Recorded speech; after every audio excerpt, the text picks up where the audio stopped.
Want to learn English grammar without boring lessons? You're about to discover the most natural way to understand prepositions through stories. Hello and welcome to Real British English Stories. If you're learning English and want to sound more natural, this is the perfect place for you. Let's dive into today's story, packed with useful prepositions in real-life context. Last weekend, Sarah and her friends decided to go on a trip to the countryside. They stayed at a cosy cabin in the woods, which was situated by a beautiful lake. During the journey, they chatted about their plans and listened to music. Upon arrival, they unpacked their bags and rested for a while. Sarah went for a walk around the cabin. In the afternoon, they had a picnic under a big oak tree. After lunch, they played games near the lake and walked around the cabin. Everyone was smiling and having fun. In the evening, they gathered around a campfire in front of the cabin. They toasted marshmallows and shared stories from when they were younger. Throughout the night, they laughed and talked until they were too tired to keep their eyes open. Before heading to bed, Sarah stood by the lake and looked at the stars in the clear sky. She felt grateful for the time spent with her friends and the beauty of nature.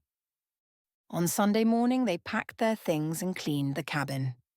Despite being tired, they were happy with their weekend adventure. With a final look at the lake, they drove back to the city, already planning their next trip. Now let's look at some of the prepositions we heard in the story. These small words help us understand where and when things happen. At is used to show a specific place or point. For example, she stayed at the cabin means Sarah was in the cabin. She stayed at the cabin. We met at the station. By means next to or near something. Like in the story, the cabin was by a beautiful lake. The cabin is by the lake. The shop is by the school. In means inside something.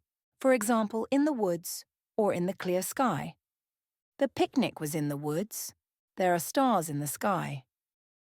Under means below something, like having a picnic under a big oak tree. The blanket is under the tree. The cat is hiding under the chair. Around means surrounding something or moving on all sides. For example, walked around the cabin. They walked around the cabin. The children played around the garden. During means at the same time as something else happens, like during the journey. They talked during the journey. She slept during the movie. Before means earlier than something. For example, before heading to bed. Wash your hands before dinner. We arrived before the show started. Despite shows contrast. It means even though or although. Despite means something happens even when there's a difficulty. For example, despite being tired, they were happy. They were tired, but they still felt happy. We use despite to show contrast, when something is unexpected. Despite the rain, we went for a walk.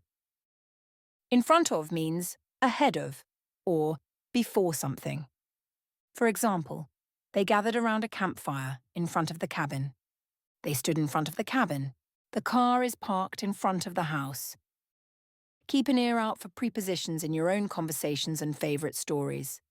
Thanks for joining me. See you next time for more Real British English in action. Want more Real British stories?